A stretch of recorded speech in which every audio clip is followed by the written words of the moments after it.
bakit to? Ibig lamang sabihin, yung purchasing power natin, mababa. Tapos, habang mababa, nananatiling mababa ang sahod, pababa ng pababa ang sahod, aba, lintik. Pataas ng pataas ang presyo, lalo na ng bugas.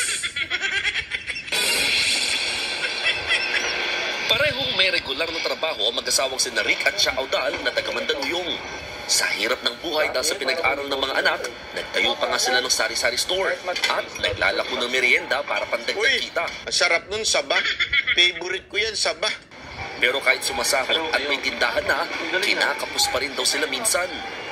At syempre, yung sa pagkain, mga mamahalin yung bilihin na ngayon. Hindi na namin dati, yung 500, marami na ako nabibili. Ngayon talaga, sir, wala. Pag bumili na ako ng 1 kilong karne, wala na. Kunti na lang yung matitira. Ang problema nilang mag-asawa, ramdam din ng milyong-milyong Pilipino sa ngayon. Siyempre. Dati nga, yung Grabe ngayon, kamahal. panahon nung ako, nagpapagas ako, 2,000, full tank na yun. Grabe ngayon, ha? Ang full tank. Napapa-full tank ka talaga, eh. Oh, grabe talaga ang presyo. Sabi ng Philippine Statistics Authority, bahagya ulit bumilis ang pagtaas ng presyo ng mga bilihin nitong Marso. 3.7. Anong advice ni Gadon? Inflation sa Palitan ang Pilipinas, political 3.7%. Pilipinas. March. 7% na yan, kumpara sa 3.4% lamang noong Pebrero. Nako po, Grabe, patay tayo oh. dyan. Ito ay ang pagsipa ng presyo ng iba't ibang pagkain. Food Pagkain inflation pa pa, 5.7. Agrikultura. Food supplies.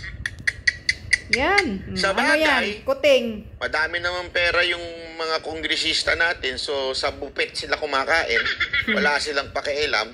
Gaya na lamang ng bigas na posible bigas. pa raw lalong magmahal sa susunod na 3 buwan dahil sa epekto ng El Nino. Of course, yung problem natin talaga, yung problem nila, yung water. Doon sa mga may... Naku, mamahal pa yan. Tubig at saka kuryente. Naku pa, patay tayo dyan. Kainit pa naman ngayon. Grabe yung Yan. ngayon. As in, paglabas mo, Papatayin pawis talaga na kayong kami lahat sa singit. gutom. Lalo na siguro si Boss Dadat, taka si Jay Guevara, paglabas niyan, pawis na singit niyang kaagad. Oh, mga sim na yan. Buwan-buwan tumataas ang Totoo, presyo. kasi ako, hapon na nga ako nagigising, pero pagka punta ko pa lang sa parking, pagpasok ko pa lang doon, pinapawisan na yung leki-leki ko. access to irrigation, of course, sinasabi nila na okay yung production nila. Pero doon sa ibang areas naman na walang access. Grabe, mapait pa. Inaamoy pa yun, ginaganon pa. El Nino pa. Grabe pa kainit. Damages na sila unless there is Tingnan nyo, patay-patay oh, ang lupa oh. Na mangyayari sa market na biglang bababa yung presyo. Wala kaming nakikita sa ngayon. Bukod sa bigas, isa pang nagpalala sa inflation ay ang pagtaas ng gastusin sa transportasyon. Yun! Gaya ng pagtaas ng singil sa petrolyo Yun! at pamasahe sa tricycle. Naku pa! Tumaas din ang presyo ng... Tapos ang dami pa mga scammer na mga tricycle. Lalong-lalo na yung mga pedicab na mga adik sa Malate. Hana ka ng weteng. Dami dyan. Naglipa na yung mga adik uli. Dati nabawasan na yan eh. Ngayon naglipa na uli. Tinapay at mga sangkap nito. Nagmahal din daw ang presyo. Sabi nito isa, anong malay mo maging 20 pesos na lang ang bigas after political provision? Itanong natin kay Gadon. Ihanda mo na, Boss Dada. Interview natin si Gadon.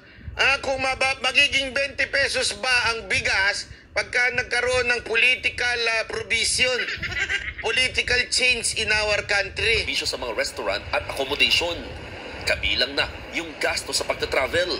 Pero kung may tumaas, meron din namang nagmura. Ano yun? Presyo ng isda, mantika, Oh. gulay at asukal. Oh. Ayan yan, puro asukal na lang kainin natin. Puro na lang ano. Ngayon, nananatiling pasok ang inflation ng bansa sa 2 to 4% na target ng gobyerno Grabe, oh. para sa taong 2024. Lax naman ha. Nagbabalita mula sa frontline. Dito kayo sa akin, ang bigas ko, pag sinasabi ko sa inyo, pinapakain ko lang sa mga pusa ko. Kasi ang tigas ng ulo ninyo eh. Sinasabi ko naman sa inyo, sino ba may kasalanan yan? Dami kong bigas dito, pinapakain ko lang sa mga pusa ko. first class pa ang mga bigas sino ko. ba kasi naglagay dun Jasmine. sa tao na yan? Jasmine for my cats. Ha? With fried chicken pa. Ay nako, alam mo buti pa kay Pangulong Duterte noon eh. Alam mo tinitingnan talaga eh. Siyempre alam mo hindi mo masasabing walang mga nagbibigay ng kahit to sinong presidente, siyempre kinukonsidera pa rin nila yung mga tumulong sa kanila. Pero ang kinagandahan no, kasi kay Pangulong Duterte, maaring binibigyan ka ng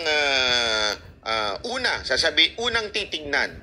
Eto bang mga tumulong sa akin manalo, bigyan nga natin ng pagkakataon. Pero, titingnan muna kung ikaw ba ay talagang qualified. Alam nyo, ang daming ang nag-apply dun eh. Naalala ninyo? Yung tumulong sa kanya. Oh. Nag-apply na Secretary ng Department of Agriculture. Alam niyang hindi karapat-dapat. Kaya Hindi nga. niya pinayagan. Kahit malakas to. Ayaw niya. Correct. O, di ba ganun o yun eh. Ganun o si Pangulong Duterte ngayon.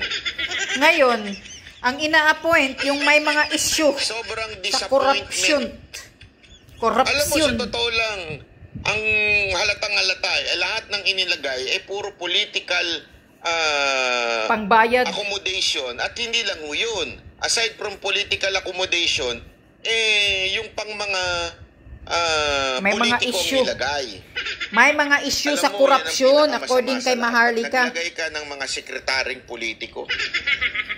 Ang mga sekretaring politiko, laging nasa utak niyan, after 6 years, kailangan sumikat ako. After 6 years, kailangan umangat ako para tatakbo ko. Kasi alam ko mawawala na ako sa serbisyo.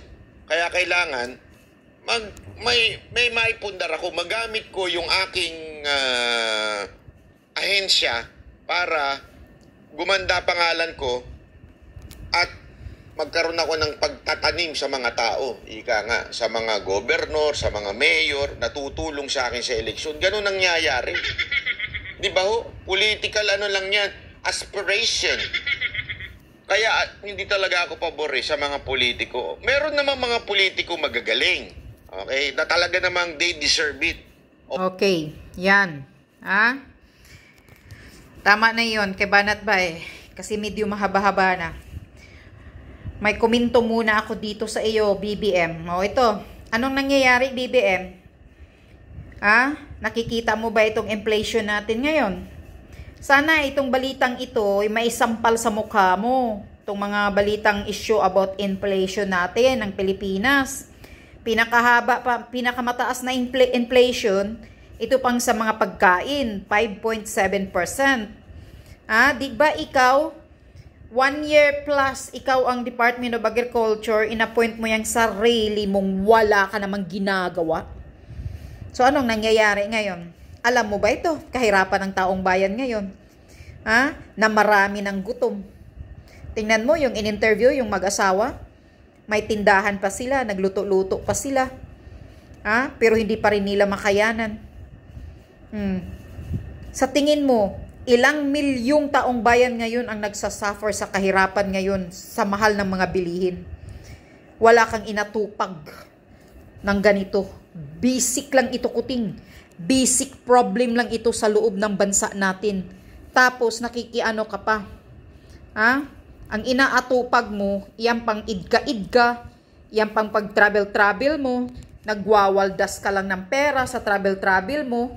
Bawat travel mo, bilyunis, naririnig ko nga sa balita ng isang gabi. Lintik, jutang ina, buwakang ka ng ina.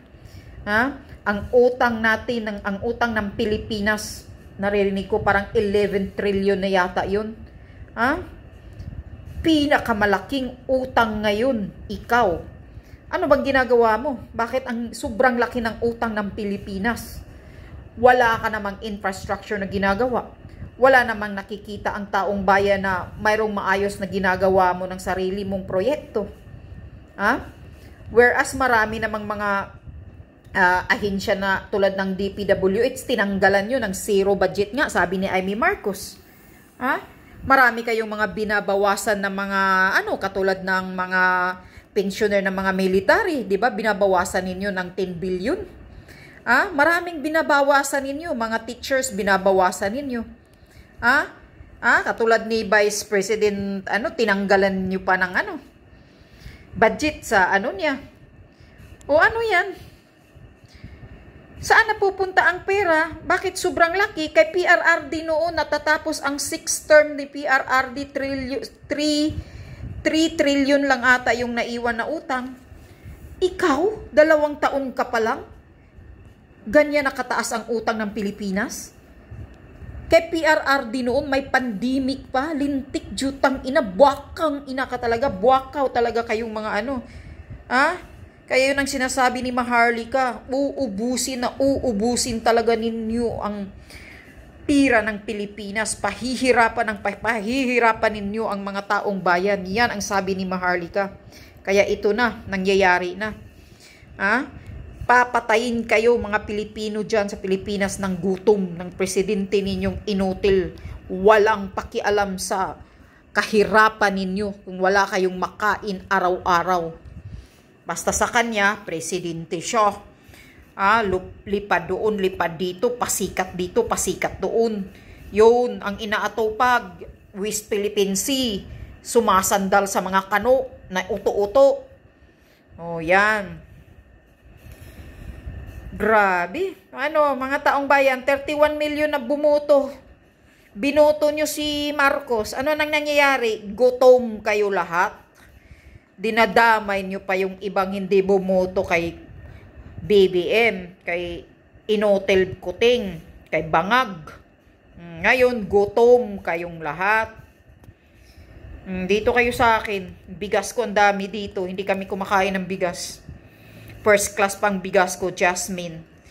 Mabango pa. Pinapakain ko lang sa mga pusa ko. You know? Buti pa mga pusa ko, hindi pa gutom with fried chicken everyday pa yan. 2 times ko pa pinapakain yung mga pusa ko. Dami ko ditong bigas. Hindi pa first class pa yung mga bigas ko. Kayo, doon sa Pilipinas, anong kinakain ninyong bigas? Yan.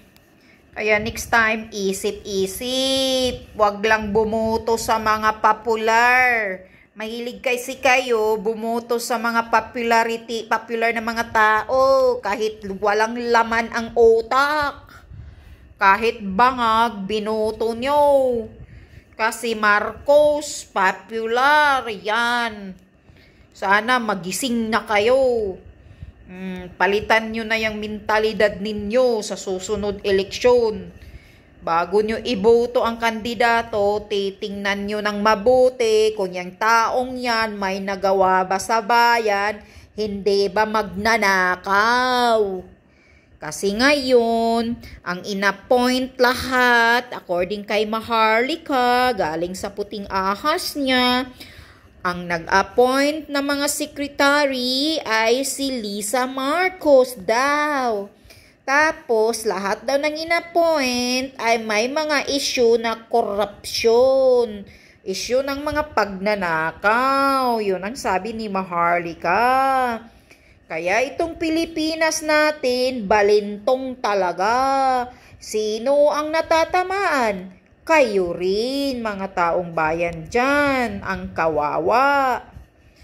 Kaya sa susunod, isip-isip ng mabuti bago bumuto ng kandidato ninyo. Tingnan nyong mabuti kung mayroon ba siyang nagawa sa bayan. Alam nyo si Kuting noon, si Marcos, senador, gobernador, wala na nga nagawa Ano bang nagawa ng ginayupak na yan? Noong senador, gobernador, ano pa tong animal? Walang nagawa, pero binoto nyo pa rin dahil Marcos. Yan ang mentalidad ninyo. Mahirap talaga kung ano. Kaya ngayon, sino ang kawawa? Kayo pa rin. Bangag ang utak ng binoto ninyo. Ngayon, ipapahamak kayo sa gulo. Ipapahamak kayo sa gyera. hirap-hirap na nga kayo makakakain, makabili ng pagkain dahil sa mahal ng presyo. Mahal lahat sa pagkain, lalo na sa pagkain. Tapos, ipapahamak pa kayo sa gulo ngayon, sa gyera na hindi naman gulo ng Pilipinas. Yun. Kaya, talagang magandang hilain na talaga ito si Kuting. Bangag.